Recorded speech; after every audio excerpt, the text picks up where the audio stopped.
You're listening to Strange by Nature, your guide to the strange, weird, unbelievable, and improbable wonders of the natural world.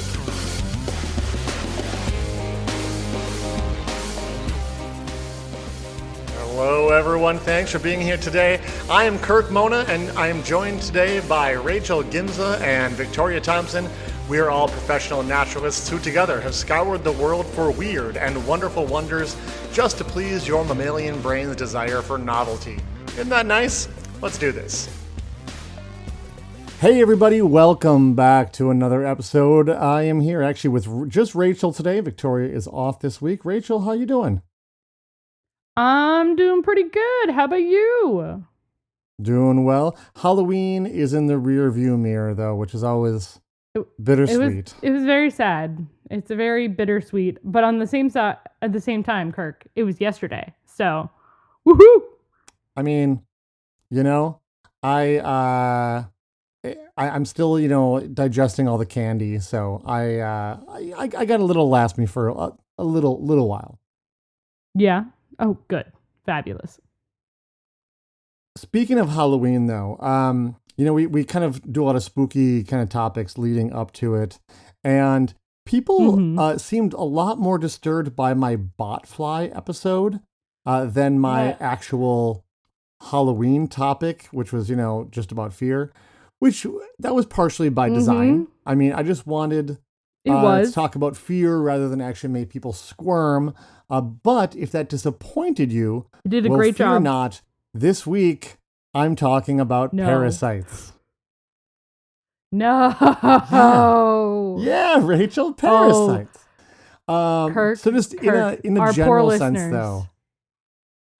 No, this is what they tune I don't in have for, a nice Rachel. topic either. They love it. They love it. That's why they're here. Oh, no.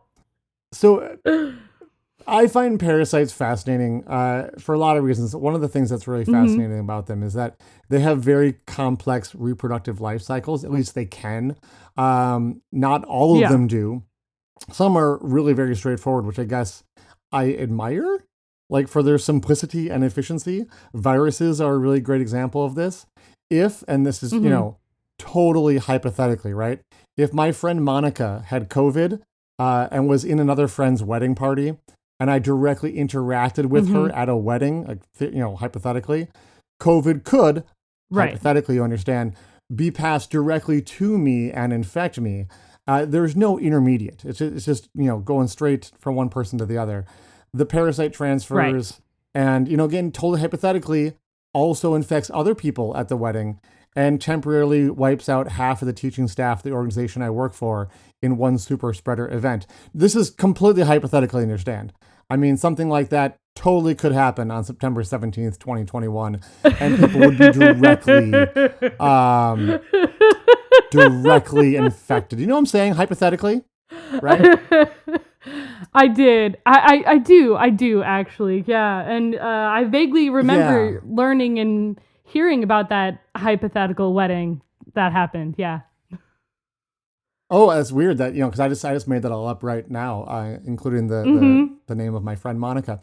So anyways, that's a direct transfer of a parasite to the next host, but some parasites have intermediate hosts, like the botfly that I talked about 2 episodes ago. And there was a parasite in the news lately that has an intermediate host, and that's what I want to talk about. It is the rat lungworm, which is just... I'm sorry. Chef's kiss. The what? The rat lungworm. Worm. A lungworm. I'm assuming now, I should say... it's a worm that lives in the lungs of rats, and that's where it... Maybe it's a nematode technically, and so nematodes are in that thing. When I say worm, people often think of like an earthworm, right? But nematodes are also considered worms. They call them worms, but English language kind of breaks down. They're a little confusing. But this is the nematode known as the rat lung worm, and as you might guess from the name, this parasite likes to live and reproduce in the lungs of rats. Now, it would be reasonable to assume that since these parasites live in lungs and rats' lungs, that the parasite may be spreading through inhalation. right? I mean, after all, it's in your lungs. Maybe you cough it out. Someone gets it in their lungs or something. No. I don't think I've ever that's not how seen it a works. rat cough. It's very, it's little. It's just a little tiny cough. Okay. So I'm just going to read an extract from a scientific journal that describes how complex the process works in a pretty succinct way, because I think they just summed it up great. Rodents become infected by ingesting terrestrial gastropods, acting as an intermediate host, infected with third stage L3 larvae. In the rodent host, this L3 migrate through vasculature to the central nervous system, and after 2 molts become adult nematodes that then migrate to the pulmonary artery. After mating, females lay eggs that hatch first stage larvae, L1, in the lung air spaces. And I might think, well, are they going to get like coughed out then? Well, no. What it says is the L1 ascend the trachea, pass into the digestive system after being swallowed by the rat host, and then exit the body through feces. Poop. All right. End quote there. So rats can go to as many rat weddings as they want without fear of catching rat lungworm from the other participants, as again, it isn't spread from rat to rat. The larvae are excreted in feces, which, sorry to keep saying that word, but the feces are then in turn eaten by snails and slugs. The scat, yes. And the larvae develop in the snails, but they can't like fully mature into adults and find a mate when they're in the snail. They have to somehow get back into the rat. Well, good news, everyone. Rats like to be all fancy and nom nom nom nom nom on escargot. And when rats eat infected snails, the lungworm gets back into the rat and the life cycle completes. So that's like pretty complicated. That's involving rats and snails, which I don't usually associate rats and snails together. No, I don't either. But also the fact that like the little eggs, the L1 larvae, they go up the trachea and then have to be swallowed. That's wild. Yeah, so I'm thinking like they end up in the mouth or something, and the rat's like, oh, let me just swallow that down. Like, I don't know exactly how that's happening, but yeah, that's quite a route. But how do you it shows, like, evolve in nature, to that level too? Well, like if there's a pathway that can be exploited, nature eventually figures it out. When you got millions of years to work on this stuff, the things that didn't work aren't here. So the things that are here is the stuff that worked, and something figured out that's an exploit. That's an exploit that can be used, right? I will say, if you ever find yourself at a rat wedding where they're serving snails, that's just a recipe for disaster. Just pass on the rat, or pass on the escargot, right? Don't be eating the snails. If it's a rat wedding, maybe just don't eat the snails, at a human wedding either. But my story, Rachel, does not end there. I did mention that this parasite has been in the news lately. In fact, the quote I read about the life cycle was actually from researcher Nicole Gottdenker and a whole team of researchers from multiple universities and zoos. This article was in the journal Emerging Infectious Diseases, which, let me tell you, is a delightful, nightmarish journal of things to be paranoid about. That's right. Yes, Emerging it is. Infectious Diseases. It's like stuff you didn't even know you should be worried about. It's basically what they should call it. This is where all the hypochondriacs, this is what they read for bed before bedtime. If you're a hypochondriac, do not pick up a copy of this journal because... Please don't. or if you're just kind of paranoid in general, don't read it. But the news that this team of researchers kind of broke was that they found rats infected with rat lungworm in Atlanta, Georgia. And typically this is not something that's found in North America or had not been in the past. But now that it's been found in Georgia, this adds to our list of U.S. states where it now has been found. So rat lungworm has now been found in Hawaii, Florida, Alabama, Louisiana, Texas, and as I mentioned, now Georgia too. And yes, Rachel, I hate that. Humans can get infected with rat lungworm. No! Yeah. No, Kirk, no! No! Yeah. No. Why, Kirk? Why? Yeah. Well, here's the deal. Obviously, we can get it the same way that rats do by eating snails. So if you're someone who likes to eat snails, that's not really great. If you cook them, you should be fine, actually. A little too I think bougie most for cases me. of this have been like kids like daring each other to like eat a snail, or some little kid like picks up a snail and eats it or something. So don't be eating snails, especially raw snails. Also, though, it's believed you can get it from eating frogs and frog legs.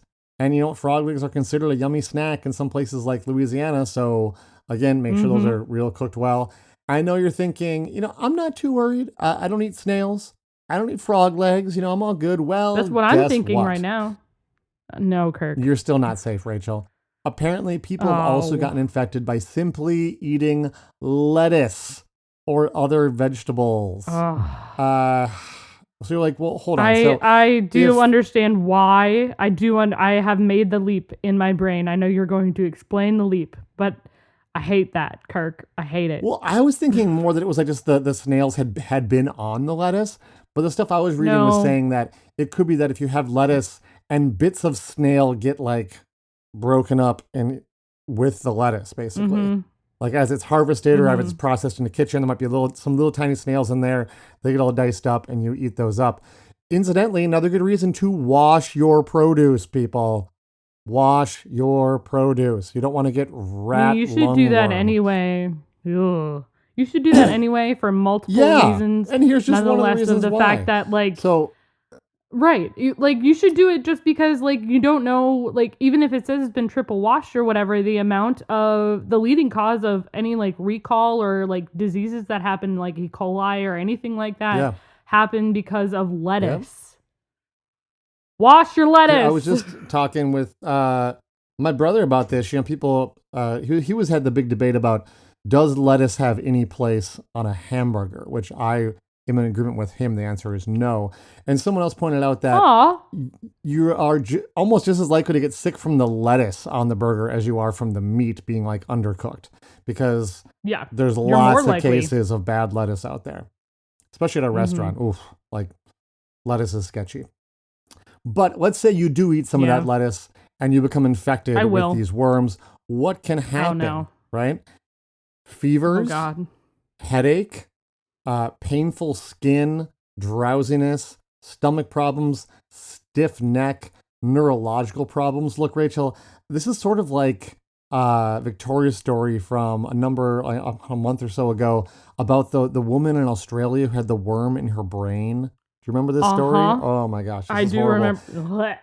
Yep. I The do remember. rat lung worms, they must get a little confused when they get in a human because they can end up in your brain.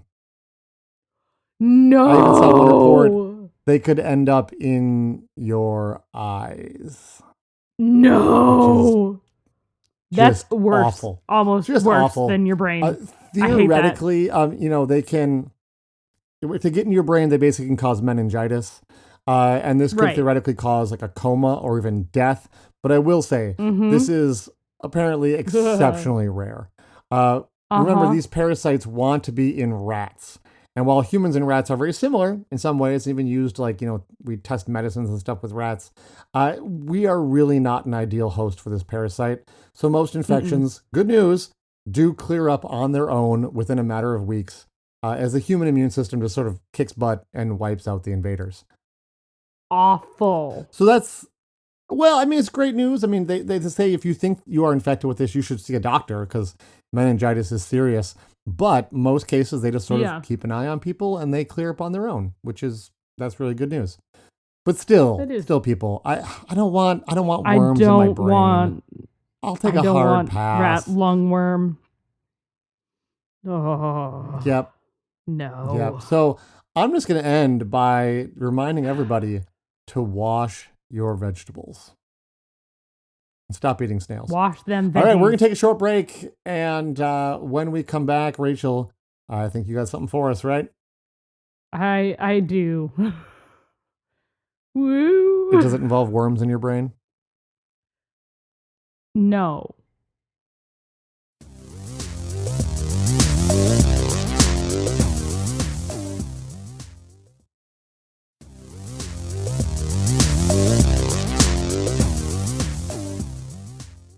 Welcome back, everyone. Now, Victoria isn't here with us this week, but I do have a topic that reminded me of Victoria. So, Victoria, just here in spirit, I hope I do this justice for you. Is there pronouncing Also, of I'm lots so of sorry complex because Latin words? There's at least 2. Excellent. She'll be missed. So, always.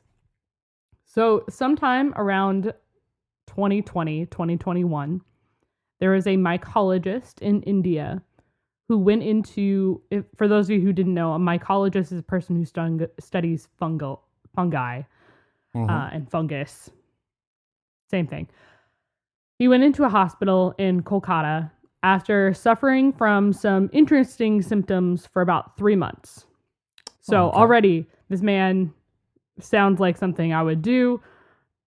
Takes about 3 months. We're just gonna push it on, I push guess I'll ahead, go to yeah. the hospital. I guess I'll go in.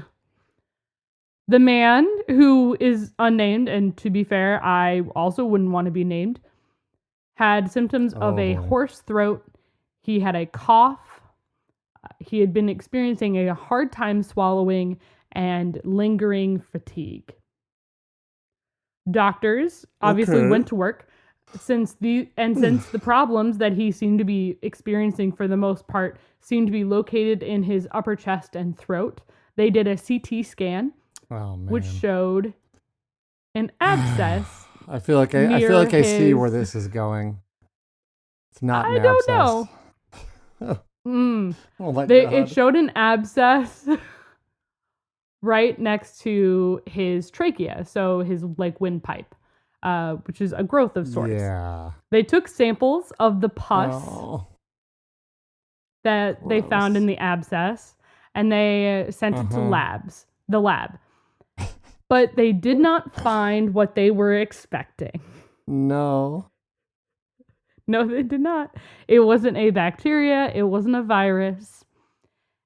And instead, after testing for both bacteria and virus, they found hyphae. They sure did. Oh my gosh. So some people, if you don't know what hyphae is right now, you're like, I don't, what? Hyphae are enlighten us, Rachel. pretty much like, to give you an equatable? Well, like an approximation or, yeah. There we go. They're like the roots of a plant, but for fungus. Yeah. For they're fungi. basically fungus. Hyphae are the roots. Oh, more dude or had a less. fungus growing in his trachea. That's where I assumed you were going with this. That's horrifying. It gets worse. Oh, now, now humans don't generally. We do get fungal infections, but they're not extremely weird, and they aren't super common. Some toe fungus. We know in the world, there are millions upon millions of types and species of fungi. Right. But only a couple hundred have been shown to affect humans. Some common infections are things like ringworm or athlete's foot, which happen when we're too damp for too long and are exposed to the fungus. And this is generally because our body temperatures as ringworm a fungus? Yes, it is, as I almost had it, or people thought I had it for a little while. It's a fungus. It is. You get antifungals for it. I guess I didn't realize that. Wild, isn't it? I guess we need to talk about ringworm on the show sometime. Okay, but we news flash. Kirk learned something new during the show. I mean, that's why we're here. That's why we're here. That is truly why we're here. Yeah. Awesome. So generally speaking, wow, I'm still my brain is reeling from that one. Okay. Man, I could have told you this months ago. I thought I had ringworm for a long time, and then I do not. I took an antifungal cream or whatever, and nothing happened. So it wasn't that. Congratulations on not it was. having ringworm, I guess. Thank you. So people, generally speaking, don't get that many fungal infections. And generally, the reason why is because our body temperature lingers at 98 thereabouts, and it stays too high and for too consistent of a time for fungi to really take root in our bodies and be able to infect us all that easily. It's not a temperature that fungi have a delightful, wonderful thing? Isn't it great? They haven't evolved to be able to deal with that high of a temperature. They're used to much cooler temperatures, which is maybe one reason why we should be more concerned about global warming or in climate change, but Anyway. However, this 61-year-old man, this mycologist, was not infected with any of the usual suspects of fungal infections. To the point where the sample... Kaiser Sose of... That's a terrible joke. Go on. Okay. So the sample of that infection was sent to the World Health Organization. And through DNA, WHO identified it as a fungal species that generally infects plants. Not people. This fungus had never been found to impact plants are humans. Quite different. They are very different. This had never been shown to impact or infect humans before. Wow. This is not the kind of thing that you want to be known for. No, it is not. I was the first one. Yay! First. So sweet. Yeah, so this man was this fungus, rather, is the same species that causes silver leaf disease. So the fungus... Okay. The fungus is Conodrosterium purpureum.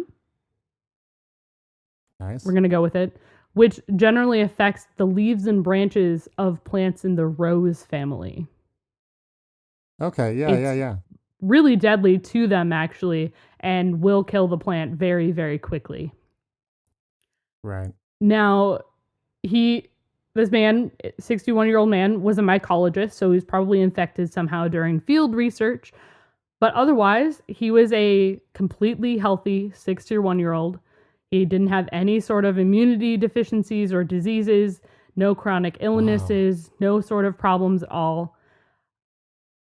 And the fact that he had this infection isn't great, but he was treated with antifungals and had the abscess drained over the course of 2 months.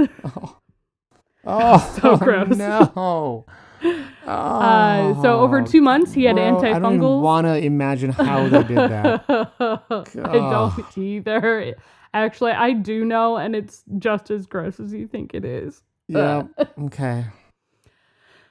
He proceeded to have checkups for the 2 years following, and he's fine, which is awesome. There's been no reinfection, which is great. No, However, you didn't mention it, so I'm guessing the answer is we don't know, or the answer is no. But was this a particular fungus that he was studying, or is just sort of it just happened to be that he was a mycologist who got this? He happened to be mycologist that got this. He wasn't studying this type of fungus. Oh my gosh. Come on. Yeah, he wasn't. No, he wasn't studying this fungus at all. He was studying something completely he's different and doing field research. And yeah, if you're in the field, that'll help. But geez, that's just what? This world is strange, you guys. Mm-hmm. I love it. And I love it. This was reported. This was reported in September of 2023, and this is the first known case of an inter-kingdom infection, a fungus, an infection that can affect across kingdoms, which is I see wild. What you're saying. Wow, really? The first ever? Yeah. We haven't found something that really can affect plants and also an animal. And animals. That isn't really a thing. Interesting. Wow. That's such a cool Isn't that story. Wild? I feel sorry for the guy who had this abscess drained over 2 months, but wow. It makes you wonder too, how often has this sort of thing happened in the past? But no one knew what was wrong, and someone just ended up dying or Right. clearing it themselves. And they're like, well, that was weird, You got to imagine this was not the first time. It was the first documented time. But let's hope it does not become more normal. That would be really good. I mean, that's the hope, but scientists obviously they're pretty concerned about the fact that this has happened at all. Just imagine if your lungs were infected with rat lungworm and a fungus at the same time. That would be horrible. No, you see, Kirk, your lungs get the rat fungus, your lungs get the rat worm, and then your throat gets the fungus. I see. It wasn't quite down into the lungs. I gotta imagine it being in the Not lungs quite. would be far, far worse than in the throat. Oh God, yeah. Ugh. Anyway, so my sources. Are we sure this week, we're still really hung up on the whole like Halloween theme? I feel like here we haven't we quite. truly gotten are. Past, I mean, look. I here's was the gonna thing. do The something show is nice, called and then Strange this by Nature, you happened, and I guys. could not. Yeah, the show is called Strange We by have Nature. to. You know what you're getting yourself into. It is Halloween every week. We bring a lot of weird stuff to you, and thank you for being here for it. We do definitely appreciate you all. Absolutely. My sources this week were Science Alert, an article from the Telegraph and the National Library of Medicine, with the article being "A Fungus Among Us: The Strange Tale of course. Chondrosterium purpureum." I think there was more to it, but I cut the title off there. It was wild. So that's what I got for you this week. Simply stunning. So- Amazing. Thank you, Rachel. That was super fun. Oh, it was great. I mean, not for any of the All people right. involved, but hopefully for the listeners. Oh no. Oh, we just really wanted to go after infections today. Victoria Apparently. is gone, so we're Apparently. feeling her absence with infectious diseases. I know. We miss her. All right, Victoria, thanks for listening, and thanks to everyone else for Yeah. listening. And we'll see everybody See y'all next next week. Bye. Thanks everyone for listening to today's show. Be sure to subscribe. New episodes drop every Wednesday, and we love sharing this strange world with all of our listeners. If you would be so kind as to leave us a 5-star review, that would be great. It lets other lovers of the strange discover the show. You can reach out to us on social media by searching for Strange by Nature Podcast on Twitter, Facebook, and Instagram. You can send us an email as well. Our address is contact@strangebynaturepodcast.com. If you want more information about the show, you can also check out our website, which is strangebynaturepodcast.com. Until next week, get outside, stay curious, and embrace the strange.